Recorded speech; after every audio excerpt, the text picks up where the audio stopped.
Babylon 5. ಪಶ್ಚಿಮ ಘಟ್ಟ ಪ್ರದೇಶದಲ್ಲಿ ಧಾರಾಕಾರ ಮಳೆಯಾಗ್ತಾ ಇದೆ.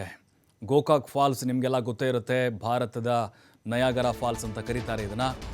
ಈಗ ಆ ರುದ್ರ ರಮಣೀಯ ದೃಶ್ಯವನ್ನು ಕಣ್ತುಂಬಿಕೊಳ್ಳೋಕೆ ಪ್ರವಾಸಿಗರ ದಂಡೆ ಹರಿದು ಬರ್ತಾ ಇದೆ. ಘಟಪ್ರಭಾ ನದಿ ಅದಕ್ಕೆ ಹೊಂದಿಕೊಂಡಿರುವಂತಹ ಒಂದು ಫಾಲ್ಸ್ ಇದು. ಬಹಳ ದೃಶ್ಯ ವೈಭೋಗ, ಅದು ರಮಣೀಯ ದೃಶ್ಯ. ಸೂಜಿಗಲ್ಲಂತೆ ಸೆಳಿತಾ ಇದೆ ಪ್ರವಾಸಿಗರನ್ನು, ಕೈ ಬೀಸಿ ಕರೀತಾ ಇದೆ. ಬೆಳಗಾವಿ ಜಿಲ್ಲೆಯ ಗೋಕಾಕ್ ತಾಲೂಕಿನಲ್ಲಿದೆ ಇದು. ಗೋಕಾಕ್ನಿಂದ ಬರೀ 6 ಕಿಲೋಮೀಟರ್ ಸಿಗುತ್ತೆ ಇದು ಜಲಪಾತ. ನಿಮ್ಗೆ ಹೋದರೆ ಭಾರತದ ನಯಾಗರ ಫಾಲ್ಸ್ ಅಂತ ಕರೀತಾರೆ ಇದನ್ನ. ನೋಡಿ, ನಯಾಗರ ಫಾಲ್ಸ್ ವಿಶ್ವದಲ್ಲೇ ಬಹಳ ಆಕರ್ಷಣೀಯವಾದದ್ದು.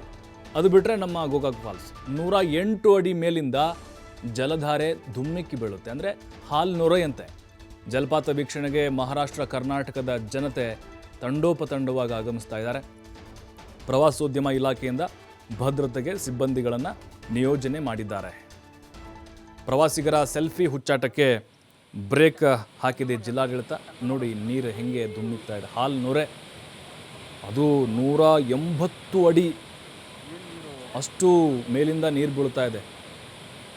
ಪ್ರವಾಸಿಗರ ಸಂಖ್ಯೆ ದಿನದಿಂದ ದಿನಕ್ಕೆ ಜಾಸ್ತಿ ಆಗ್ತಾ ಇದೆ. ನಿನ್ನೆ ವೀಕೆಂಡ್ ಸಿಕ್ಕಾಪಟ್ಟೆ ಜನ ಬಂದಿದ್ರು. ಮಹಾರಾಷ್ಟ್ರ ಹಾಗೆ ಕರ್ನಾಟಕದ ಬೇರೆ ಬೇರೆ ಕಡೆಗಳಿಂದ ಜಲವೈಭವ ಸೃಷ್ಟಿಯಾಗಿಬಿಟ್ಟಿದೆ. ಈಗ ಸೂಜಿಗಲ್ಲಂತೆ ಇದು ಸೆಳೀತಾ ಇದೆ. ಜೊತೆಗೆ ಬೇಸಿಗೆ ಸಂದರ್ಭದಲ್ಲೇ ಗೋಕಾಕ್ ಫಾಲ್ಸ್ನಲ್ಲಿ ನಾರ್ಮಲಾಗಿ ನೀರು ಇದ್ದೇ ಇರುತ್ತೆ. 180 ಅಡಿ ಅಲ್ಲಿಂದ ನೀರು ಬೀಳ್ತಾ ಇರೋದನ್ನು ನೋಡೋಕ್ಕೆ ಪ್ರವಾಸಿಗರು ಬರ್ತಾನೆ ಇದ್ದಾರೆ. ಬಟ್ ಈ ಹಿಂದೆ ಸ್ವಲ್ಪ ಭದ್ರತೆ ಕಡಿಮೆ ಇತ್ತಲ್ಲಿ, ಆ ಹುಚ್ಚಾಟ. ಇನ್ನು ಸದ್ಯಕ್ಕೆ ಗೋಕಾಕ್ ಫಾಲ್ಸ್ ಯಾವ ರೀತಿ ಕಂಗೊಳಿಸ್ತಾ ಇದೆ, ನಮ್ಮ ಪ್ರತಿನಿಧಿ ಶ್ರೀಧರ್ ಒಂದು ಪ್ರತ್ಯಕ್ಷ ವರದಿ ಕೊಟ್ಟಿದ್ದಾರೆ, ನೋಡೋಣ. ಪಶ್ಚಿಮ ಘಟ್ಟಗಳಲ್ಲಿ ಧಾರಾಕಾರವಾಗಿ ಮಳೆ ಮುಂದುವರೆದಿದೆ. ಹೀಗಾಗಿ ಬೆಳಗಾವಿ ಜಿಲ್ಲೆ ಸಪ್ತ ನದಿಗಳು ಉಕ್ಕಿ ಹರಿತಿರ್ತಕ್ಕಂಥದ್ದು. ಇದರಿಂದ ಬೆಳಗಾವಿಲಿರ್ತಕ್ಕಂಥ ಗೋಕಾಕ್ ಫಾಲ್ಸ್ಗೆ ಜೀವ ಕಳೆ ಬಂದಿದೆ. ನಾನು ನಿಮ್ಗೆ ತೋರಿಸ್ತಾ ಇದ್ದೀನಿ, ಘಟಪ್ರಭಾ ನದಿಗೆ ಅಡ್ಡಲಾಗಿರ್ತಕ್ಕಂಥ ಇದೊಂದು ಗೋಕಾಕ್ ಫಾಲ್ಸ್ನಲ್ಲಿ ಈಗ ಏನಂದರೆ ಈ ಒಂದು ದೃಶ್ಯಗಳು ನಾನು ನಿಮ್ಗೆ ತೋರಿಸ್ತಿರ್ತಕ್ಕಂಥದ್ದು. ಕೆಂಪು ಬಣ್ಣದ ನೀರೇನಿದೆ, ಬಂಡೆಗಳನ್ನು ಉಜ್ಜಿ ಕೆಳಕ್ಕೆ ಧುಮುಕ್ತಾಗಿರ್ತಕ್ಕಂಥದ್ದು. 180 ಅಡಿಯಷ್ಟು ಮೇಲಿನಿಂದ ಈ ಒಂದು ನೀರು ಕೆಳಗೆ ಧುಮುಕುವುದೇನಿದೆ, ಈ ಒಂದು ಗೋಕಾಕ್ ಫಾಲ್ಸ್ನ ವಯ್ಯಾರವನ್ನು ಕಣ್ಣಾರೆ ನೋಡುವುದೇ ಒಂದು ಅವಿಸ್ಮರಣೀಯ ದೃಶ್ಯಗಳಂತ ಹೇಳ್ಬೋದು. ಈ ಪ್ರಮುಖವಾಗಿ ಈ ಒಂದು ಗೋಕಾಕ್ ಜಲಪಾತನಲ್ಲಿ ಘಟಪ್ರಭಾ ನದಿ ಏನಿದೆ, ಘಟಪ್ರಭಾ ನದಿಯ ಒಳಹರಿವು ಹೆಚ್ಚಾಗಿರ್ತಕ್ಕಂಥ ಹಿನ್ನೆಲೆಯಲ್ಲಿ ಈಗ ಪ್ರತಿದಿನವೂ ಕೂಡ 30,000 ಕ್ಯೂಸೆಕ್ಸ್ನಷ್ಟು ನೀರು ಘಟಪ್ರಭಾ ನದಿಗೆ ಹರಿದು ಬರ್ತಾ ಇದೆ. ಹಾಗಾಗಿ ಈಗ ಗೋಕಾಕ್ ಜಲಪಾತದ ಒಂದು ವಯ್ಯಾರ ಏನಿದೆ, ವಯ್ಯಾರ ಹೆಚ್ಚಾಗಿರ್ತಕ್ಕಂಥದ್ದು.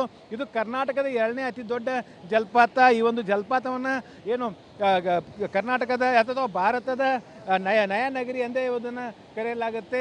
ಈ ಒಂದು ಗೋಕಾಕ್ ಜಲಪಾತದ ರುದ್ರ ವೈಭವ ದೃಶ್ಯಗಳನ್ನು ನಿಮಗೆ ತೋರಿಸ್ತಾ ಇರ್ತಕ್ಕಂಥದ್ದು. ಇನ್ನು ಪ್ರಮುಖವಾಗಿ ಬಂಡೆಗಲ್ಲಿಗಳಿಂದ ಈ ಒಂದು ನೀರೇನಿದ್ದಾವೆ, ಈ ಒಂದು ಧುಮುಕುತ್ತಾ ಈ ಒಂದು ಕೆಳಗೆ ಬರುವಂಥ ದೃಶ್ಯಗಳು ಕೂಡ ನಾನು ತೋರಿಸ್ತಾ ಇದ್ದೀನಿ. ಅಂದರೆ ಪ್ರಮುಖವಾಗಿ ಈ ಒಂದು ಜೂನ್ ತಿಂಗಳಿಂದ ಡಿಸೆಂಬರ್ವರೆಗೆ, ಅಂದರೆ ಮಳೆಗಾಲ ಆರಂಭದಿಂದ ಹಿಡಿದು ಡಿಸೆಂಬರ್ವರೆಗೆ ಈ ಒಂದು ಗೋಕಾಕ್ ಜಲಪಾತದಲ್ಲಿ ಈ ಒಂದು ದೃಶ್ಯಗಳು ಕಂಡು ಬರುತ್ತೆ ಅಂತ ಹೇಳ್ಬೋದು. ಪ್ರಮುಖವಾಗಿ ಜಲಪಾತದಲ್ಲಿ ಒಂದು ವೈಭವ ಏನಿದೆ, ವೈಭವ ನಿರಂತರವಾಗಿ ಇರ್ತಕ್ಕಂಥದ್ದು. ಇನ್ನು ಇದನ್ನು ನೋಡೋದಕ್ಕಾಗಿ ಸಾಕಷ್ಟು ಜನ ಪ್ರವಾಸಿಗರು ಬರ್ತಾರೆ. ಬರುವಂಥ ಪ್ರವಾಸಿಗರಿಗಾಗಿ ಒಂದು ವಿಶೇಷವಾಗಿ ಪೊಲೀಸ್ ಇಲಾಖೆ ಆಗಿರ್ಬೋದು, ಜಿಲ್ಲಾಡಳಿತ ಆಗಿರ್ಬೋದು ಮತ್ತು ಪ್ರವಾಸೋದ್ಯಮ ಇಲಾಖೆಯಿಂದ ವಿಶೇಷ ಸಿಬ್ಬಂದಿಗಳನ್ನು ಇಲ್ಲಿ ನಿಯೋಜಿಸಿರ್ತಕ್ಕಂಥದ್ದು. ಅಂದರೆ ಸಾಕಷ್ಟು ಜನ ಪ್ರವಾಸಿಗರು ಈ ಒಂದು ಜಲಪಾತದ ತುದಿಗೆ ಹೋಗಿ ಒಂದು ಹುಚ್ಚಾಟವನ್ನು ಪ್ರದರ್ಶಿಸಬಹುದು, ಅದನ್ನು ಬ್ರೇಕ್ ಹಾಕುವಂಥ ನಿಟ್ಟಿನಲ್ಲಿ ಒಂದು ಪೊಲೀಸ್ ಇಲಾಖೆಯಿಂದ ಕ್ರಮವನ್ನು ಕೈಗೊಳ್ಳಲಾಗಿದೆ. ಇನ್ನು ನಮ್ಮ ಜೊತೆ ಮಾತಾಡೋದಕ್ಕೆ ಪ್ರವಾಸಿಗರದವರು ಮಾತಾಡ್ಸೋಣ. ಎಲ್ಲಿಂದ ಬಂದಿದ್ದೆ? ನಾನು ಬೆಳಗಾವಿಯಿಂದ ಬಂದಿದ್ದೇನೆ. ಈ ಗೋಕಾಕ್ ಫಾಲ್ಸ್ ನೋಡಿದರೆ ನನಗೆ ತುಂಬ ಚೆನ್ನಾಗಿ ಅನಿಸ್ತದೆ. ಅಂದರೆ ಸಿಟಿಯಲ್ಲಿ ಇರೋದೆಲ್ಲ ಗಲಿಬಿಲಿಯಿಂದ ಶಾಂತಿ ಸಿಗುತ್ತದೆ ಇಲ್ಲಿ ಬಂದು. ಮತ್ತು ಇಲ್ಲಿ ಬಂದು ಗೋಕಾಕ್ ಕರ್ದನ್ ತಿಂದರೆ ಸೋನೆ ಪಿಸುವಾಗ ಅಂತಾರಲ್ಲ, ಅದೇ ಆಗುತ್ತದೆ. ಮತ್ತು ನನ್ನ ಫ್ರೆಂಡ್ಸಿಗೆ, ಫ್ಯಾಮಿಲಿಗೆ ರೆಕಮೆಂಡ್ ಮಾಡ್ತೀನಿ, ಬರ್ರಿ ಗೋಕಾಕ್ ಫಾಲ್ಸ್ ನೋಡ್ರಿ, ಎಂಜಾಯ್ ಮಾಡಿರಿ ನಿಮ್ಮ ಮನ್ಸೂನ್. ಫಾಲ್ಸ್ ನೋಡಿದ್ರಿ? ತುಂಬ ಚೆನ್ನಾಗಿದೆ. ಈ ಫಾಲ್ಸ್ ನೋಡಿಲ್ಲ ಅಂದರೆ ಏನೂ ನೋಡಿಲ್ಲ, ಜಿಲ್ಲೆಯೊಳಗೆ ಏನೂ ನೋಡಿಲ್ಲ. ತುಂಬ ವ್ಯೂ ಅಂದ್ರೆ ತುಂಬ ಚೆನ್ನಾಗಿದೆ. ಹಾಂ, ಫುಲ್ ಎಂಜಾಯ್ಮೆಂಟ್. ನನ್ನಂದ್ರೆ ಫಸ್ಟ್ ಎಕ್ಸ್ಪೀರಿಯನ್ಸ್ ಇದು ನೋಡೋದು. ಫುಲ್ ಹಾಂ, ಫುಲ್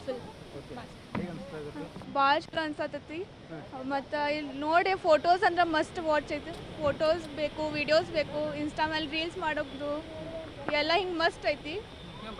ಆಮೇಲೆ ಇಲ್ಲಿ ನೋಡಿ ವರ್ಡ್ಸ್ ಇಲ್ಲ, ನನ್ನ ಕಡೆ ಎಕ್ಸ್ಪ್ರೆಸ್ ಮಾಡೋಕೆ ಅಷ್ಟು ಖುಷಿ ಅನ್ಸತ್ತೈತೆ. ಬೆಳಗಾವಿ ಗೋಕಾಕ್ ಜಲಪಾತ ನೋಡೋದಕ್ಕೆ ಸಾಕಷ್ಟು ಜನ ಪ್ರವಾಸಿಗರು ಬರ್ತಾರೆ, ಸೆಲ್ಫಿಗೆ ತಕ್ಕೊಂಡು ಒಂದು ಏನು ಖುಷಿಯನ್ನು ಪಡ್ತಿರ್ತಕ್ಕಂಥದ್ದು. ಒಟ್ಟಿನಲ್ಲಿ ಪಶ್ಚಿಮ ಘಟ್ಟಗಳಲ್ಲಿ ಧಾರಾಕಾರ ಮಳೆ ಆಗ್ತಿರ್ತಕ್ಕಂಥ ಹಿನ್ನೆಲೆಯಲ್ಲಿ ಈಗ ಬೆಳಗಾವಿಯ ಗೋಕಾಕ್ ಜಲಪಾತನಲ್ಲಿ ಈಗ ಏನು ಜಲವೈಭವ ಧುಮುಕಿ ಬರ್ತಾ ಇದೆ ಅಂತ ಹೇಳಿ ಕ್ಯಾಮ್ರಾಮನ್ ಸರ್ಪ್ರಾಜ್ ಜೊತೆ ಶ್ರೀಧರ್ ಕೊಟ್ಟಾರ್ಗಸ್ತಿ TV5 ಬೆಳಗಾವಿ. ಪಶ್ಚಿಮ